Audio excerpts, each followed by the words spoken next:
कुर्सी कल जानी वो आज चली जाए ठीक है, लेकिन जनता के लिए आए हैं, जनता की सुनवाई करेंगे। दोस्तों, बंद कमरे में जो लड़ाई दिल्ली के एसी कमरे में बंद दरवाजों के पीछे फुसफुसाहटों में और गुप्त बैठकों में लड़ी जा रही थी, वो लड़ाई अब खुले मंच पर आ चुकी है। जो शीत युद्ध पर्दे के पीछे चल रहा था, जिसकी तपिश केवल दिल्ली के गलियारों तक सीमित थी, वो अब सीधे सीधे लखनऊ और गोरखपुर के मंचों तक पहुंच गई है। और सबसे बड़ी बात यह है कि इस लड़ाई में अब कोई इशारे इशारे में बात नहीं कर रहा है, अब सीधे सीधे चोट हो रही है, सीधा जवाब आ रहा है। एक तरफ से गुजराती लॉबी के तीर छूट रहे हैं तो दूसरी तरफ से गोरखपुर का किला ऐसा जवाब दे रहा है कि पूरी दिल्ली सन्न रह गई है। जब देश के सबसे बड़े राज्य का मुख्यमंत्री खुले मंच से ये ऐलान कर दे कि कुर्सी की उसे कोई परवाह नहीं, कुर्सी कल जानी है तो आज ही चली जाए, तो समझ जाइए कि पानी सिर से ऊपर जा चुका है। ये वो शब्द हैं जो कोई भी नेता तभी बोलता है जब उसे अंदर से ये एहसास हो जाए कि अब खोने को कुछ भी नहीं बचा है, या फिर उसे अपनी ज़मीन पर इतना यकीन हो कि वो किसी भी दबाव के आगे झुकने वाला नहीं है। तो असली कहानी क्या है, ये पूरी लड़ाई क्यों शुरू हुई, आनंदीबेन पटेल की क्या भूमिका है, अमित शाह और योगी आदित्यनाथ के बीच ये शीत युद्ध कब तक चलेगा, और सबसे बड़ा सवाल कि मोदी के बाद प्रधानमंत्री की कुर्सी का असली दावेदार कौन है, अमित शाह या योगी आदित्यनाथ। इन सारे सवालों के जवाब आज आपके सामने रखे जाएंगे। नमस्कार, आपका बहुत बहुत स्वागत है। जिस मुख्यमंत्री को बरसों से हटाने की एक के बाद एक कोशिशें की गई, जिसके खिलाफ कई बार गुजरात लॉबी ने मोर्चा बांधा, जिसके इर्द गिर्द तमाम साजिशें बुनी गई, लेकिन जो हर बार पहले से ज्यादा मजबूत होकर के उभरा, वो नाम है योगी आदित्यनाथ। इस समय पूरे देश में योगी जी का नाम सबसे ज्यादा सुर्खियों में है। और आज एक ऐसी रिपोर्ट भी सामने आई है जिसके बाद ये कहा जाने लगा है कि प्रचार के मामले में योगी जी ने खुद प्रधानमंत्री मोदी को भी बहुत पीछे छोड़ दिया है। ये कोई मामूली बात नहीं है। जिन मोदी जी को पूरी दुनिया मार्केटिंग और ब्रांडिंग का सम्राट मानती है, उन्हीं मोदी जी के पैमाने पर अगर योगी आगे निकल जाएं तो ये अपने आप में एक बहुत बड़ा राजनीतिक संकेत है। इस पर विस्तार से बात करूंगा, लेकिन उससे पहले उस असली सवाल पर आते हैं जिसने पिछले कुछ दिनों से पूरी बीजेपी की नींद उड़ा रखी है। प्रधानमंत्री नरेंद्र मोदी के रिटायरमेंट को लेकर के सोशल मीडिया पर पिछले कई हफ्तों से एक बहस लगातार चल रही है। कहा जा रहा है कि 15 अगस्त से लेकर के 15 सितंबर के बीच कभी भी मोदी जी अपने पद से हटने का ऐलान कर सकते हैं। यह अटकल है, इसकी कोई आधिकारिक पुष्टि नहीं है, लेकिन जिस पैमाने पर यह चर्चा फैली हुई है उसे नजरअंदाज भी नहीं किया जा सकता है। और जैसे ही यह चर्चा शुरू हुई, अगला सवाल अपने आप खड़ा हो गया, मोदी के बाद कौन। और यहीं से पूरी लड़ाई की नींव पड़ी। एक तरफ है अमित शाह जो खुद को उत्तराधिकारी मान करके चल रहे हैं, पूरी बीजेपी का चुनावी तंत्र उनके हाथों में है, गृह मंत्रालय जैसा ताकतवर मंत्रालय उनके पास है, पार्टी का सारा फैसला करने वाला हाई कमान उनके इर्द गिर्द है। दूसरी तरफ है योगी आदित्यनाथ जो देश के सबसे बड़े राज्य के मुख्यमंत्री हैं, जिनके पीछे एक बहुत बड़ा जनाधार है, जो हिंदुत्व की राजनीति के सबसे बड़े चेहरे बन चुके हैं और जिनका अपना एक अलग वैचारिक कद है। ये दोनों दावेदार टकराने ही थे और यही टकराव अब खुल करके सामने आ रहा है। शायद इसलिए अमित शाह लगातार योगी को नीचा दिखाने की कोशिश करते नजर आते हैं। कभी किसी कार्यक्रम में उन्हें दरकिनार किया जाता है, कभी उनके कामकाज पर सवाल उठाया जाता है, कभी उनकी टीम के मंत्रियों को केंद्र में बुला करके उनके प्रभाव को कम किया जाता है। यह पूरा एक पैटर्न है जो पिछले कई सालों से चल रहा है। लेकिन असली धमाका तो कल गोरखपुर में हुआ, और वो धमाका किसी विपक्षी नेता ने नहीं किया, वो धमाका बीजेपी के अपने घर से हुआ। उत्तर प्रदेश के राज्यपाल आनंदीबेन पटेल जो गुजरात लॉबी की सबसे भरोसेमंद चेहरों में गिनी जाती हैं, जो मोदी जी की सबसे करीबी रही हैं, जो अमित शाह की बहुत करीबी मानी जाती हैं, उन्होंने कल गोरखपुर विश्वविद्यालय के मंच से जो कुछ कहा वो सीधे सीधे योगी आदित्यनाथ के सीने में तीर की तरह लगा।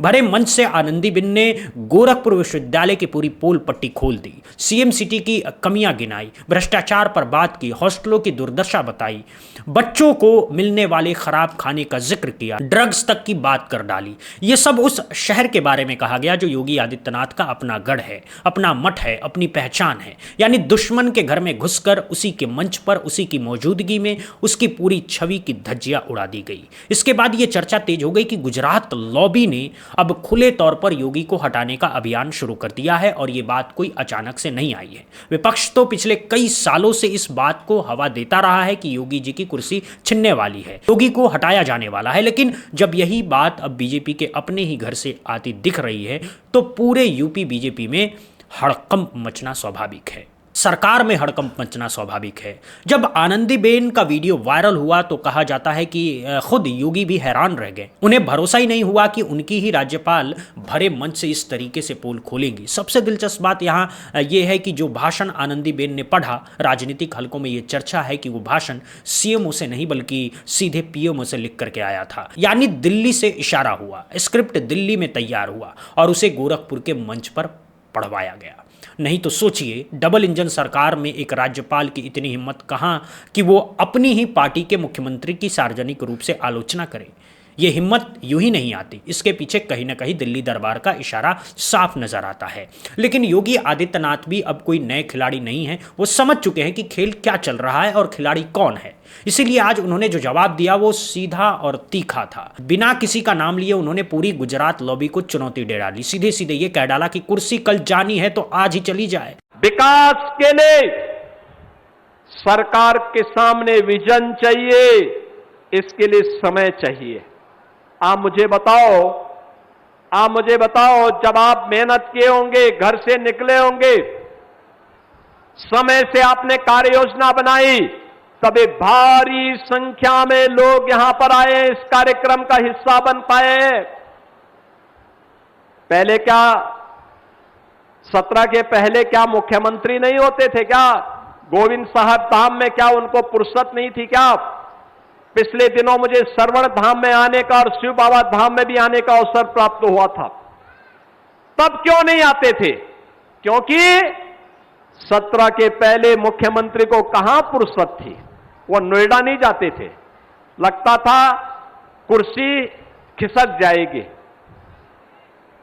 17 में जब मैं मुख्यमंत्री बना, मैं स्वयं वहां का कार्यक्रम बनाया तो मुझे भी ये बताया जा रहा था कि वहां जाने से कुर्सी खिसकती है। हमने कहा जो कुर्सी कल जानी वो आज चली जाए ठीक है, लेकिन जनता के लिए आए हैं, जनता की सुनवाई करेंगे। और पहले ये लोग डरते थे, हम वहां इसलिए नहीं जाएंगे क्योंकि कुर्सी चली जाएगी, तो जनता ने कुर्सी हमेशा के लिए विदा भी कर दी है। ये बयान एक ऐसे नेता का है जो जानता है कि उसका जनाधार सिर्फ पार्टी के भरोसे नहीं टिका है, बल्कि उसकी अपनी एक स्वतंत्र पहचान है। दोस्तों, अब इस पूरे बयान की समीक्षा करते हैं। योगी ने सीधे सीधे तंज कसा कि 2017 से पहले भी उत्तर प्रदेश में मुख्यमंत्री हुआ करते थे, लेकिन वो कहीं नहीं जाते थे क्योंकि उन्हें डर लगता था कि कहीं जाने से कुर्सी न छिन जाए। यहाँ तंज साफ तौर पर पिछली सरकारों पर है, लेकिन इस बयान के गर्भ में एक बहुत बड़ा राजनीतिक संदेश छिपा हुआ है। योगी दरअसल ये कह रहे हैं कि जो लोग कुर्सी बचाने की चिंता में डूबे रहते हैं वो ना तो कहीं जा सकते हैं और ना कोई फैसला ले सकते हैं, ना ही जनता की सेवा कर सकते हैं। और ये इशारा कहीं ना कहीं दिल्ली की तरफ भी जाता है। ये इशारा उन तमाम लोगों की तरफ भी जाता है जो पिछले कुछ दिनों से लगातार सवालों से बचते हुए, संसद से गायब रहते हुए सिर्फ अपनी कुर्सी बचाने की जुगत में लगे हैं। पहली बार हुआ है कि योगी आदित्यनाथ ने खुद अपने ही मुंह से कुर्सी की बात की। ये कोई मामूली बात नहीं है। सर पर विधानसभा का चुनाव है, 2027 आ रहा है और उत्तर प्रदेश के मुख्यमंत्री ये कह रहे हैं कि कुर्सी की उन्हें परवाह नहीं। इसका सीधा मतलब यह है कि वो अपनी टीम को यह संदेश दे रहे हैं कि वो झुकने वाले नहीं हैं। वो अपने विरोधियों को यह संदेश दे रहे हैं कि उन्हें डरा करके काम नहीं चलेगा, और वो जनता को यह संदेश दे रहे हैं कि वो सत्ता की गुलामी नहीं करते बल्कि जनता की सेवा को अपनी असली प्राथमिकता मानते हैं। यह एक बहुत ही सटीक राजनीतिक चाल है। योगी जानते हैं कि इस बयान की गूंज लखनऊ से लेकर के दिल्ली तक जाएगी और ये गूंज सबको सुनाई देगी, चाहे वो मोटा भाई हो या कोई और। इस पूरे टकराव को समझने के लिए यह भी जानना बहुत जरूरी है कि आखिर योगी आदित्यनाथ इतने ताकतवर क्यों हैं कि दिल्ली की गुजरात लॉबी उन्हें हटा क्यों नहीं पा रही है। इसका जवाब बहुत सीधा है। पूरे देश में जहां जहां भी बीजेपी की डबल इंजन सरकार है, उसमें अगर सबसे ताकतवर और अपनी जमीन पर खड़े मुख्यमंत्री की बात करें तो वो नाम है योगी आदित्यनाथ का ही। बाकी मुख्यमंत्रियों में से ज्यादातर दिल्ली दरबार के इशारे पर चलते हैं, अपने राज्य में भी अपने फैसले खुद नहीं ले पाते हैं, हर छोटी बात के लिए दिल्ली की तरफ देखते हैं। लेकिन योगी आदित्यनाथ की स्थिति बिल्कुल अलग है। वो अपनी शर्तों पर काम कर रहे हैं, अपने फैसले खुद ले रहे हैं, अपनी टीम खुद चुन रहे हैं, और सबसे बड़ी बात, उन्हें अपनी कुर्सी की परवाह नहीं है। ये वो बार बार जताते रहते हैं। यही उनकी सबसे बड़ी ताकत है। जो नेता कुर्सी के मुंह में नहीं फंसा होता, उससे बड़ी लड़ाई कोई नहीं लड़ सकता। योगी अक्सर ये कहते हैं कि वो जनता के लिए जीते हैं, लेकिन जनता के लिए जीने का असल पैमाना क्या है ये देखने की भी ज़रूरत है। और यहीं पर एक बहुत चौंकाने वाली रिपोर्ट सामने आती है। हाल ही में जो आंकड़े जारी हुए हैं वो पूरे देश को हैरान कर रहे हैं। कहते हैं कि मोदी जी को प्रचार मंत्री बोला जाता है, पूरी दुनिया में उनकी ब्रांडिंग होती है, हर विदेशी दौरे पर करोड़ों खर्च होते हैं, हर योजना के साथ उनकी तस्वीर छपती है। लेकिन आंकड़े बताते हैं कि इस मामले में भी योगी जी ने सारे रिकॉर्ड तोड़ डाले हैं। जहां मोदी सरकार ने अपने 11 साल के कार्यकाल में प्रचार का लगभग 5987 करोड़ रुपए खर्च किए हैं, वहीं योगी सरकार ने महज 8 साल में 6811 करोड़ रुपए सिर्फ प्रचार पर उड़ा दिए। इन आंकड़ों को अगर सरल भाषा में समझें तो मोदी जी हर दिन प्रचार पर लगभग 1.5 करोड़ रुपए खर्च करते हैं, जबकि योगी जी हर दिन लगभग 2.5 करोड़ रुपए खर्च करते हैं। यानी प्रचार के मामले में शिष्य ने गुरु को भी पीछे छोड़ दिया है। सोशल मीडिया पर यह सवाल तैर रहा है कि आखिर देश का सबसे बड़ा प्रचार मंत्री कौन है, और इस सवाल का जवाब देकर के लोग सिर पकड़ रहे हैं। ये बात इसलिए भी अहम है क्योंकि ये पैसा जनता के टैक्स का पैसा है। ये पैसा उन आंकड़ों में गिना जाता है जो सरकार अपनी छवि चमकाने में लुटा देती है, लेकिन जमीन पर जब बुनियादी सुविधाओं की बात आती है तब खजाना खाली दिखाया जाता है। इसी डबल इंजन के विकास की एक और तस्वीर देखिए। काशी को क्योता बनाने का बड़ा बड़ा वादा किया गया था। पूरी दुनिया के सामने ये ढोल पीटा गया कि हेरिटेज सिटी को कैसे विकास का नया अध्याय बनाया जाए। काशी एक ऐसी नगरी बनी है जिसने सारी दुनिया को ये दिखाया है कि हेरिटेज सिटी भी अर्बन डेवलपमेंट का नया अध्याय लिख सकती है। लेकिन आज काशी की असली तस्वीर क्या है, ये हर पत्रकार, हर स्थानीय व्यक्ति, हर श्रद्धालु जानता है। गंदगी, अव्यवस्था, टूटी सड़कें, बदहाल गंगा घाट, यही असली विकास की तस्वीर है। और ये तो वो शहर है जो सीधे प्रधानमंत्री के अपने संसदीय क्षेत्र में आता है। अगर यहाँ ये हाल है तो बाकी जगहों का क्या हाल होगा, इसका अंदाजा लगाया जा सकता है। एक और खबर हाल में सामने आई है जो पूरे विकास मॉडल की पोल खोल देती है। 4700 करोड़ रुपए की लागत से बना एक एक्सप्रेसवे महज 24 दिनों में 84 जगहों पर धंस गया। सोचिए, हजारों करोड़ रुपए की लागत, बड़े बड़े इनॉग्रेशन, फीता काटने के समारोह, तस्वीरें, विज्ञापन, सब कुछ, और नतीजा ये है कि एक महीना भी सलामत नहीं रह पाया। ये काम की गुणवत्ता है, ये विकास की रफ्तार है, ये भ्रष्टाचार का जीता जागता नमूना है। भ्रष्टाचार का एक और नमूना सीतापुर से सामने आया, जहां सरकारी स्कूल में मिड डे मील के नाम पर बच्चों को सिर्फ आलू और पानी परोसा गया, जली हुई रोटियां दी गई। बच्चों ने खुद कहा कि ये तो जेल जैसा खाना है। ये वो बच्चे हैं जो देश का भविष्य हैं। इन बच्चों के मुंह में जब पौष्टिक खाना नहीं जा रहा तो हम किस भारत के भविष्य की बात कर रहे हैं? यही तो असली सवाल है।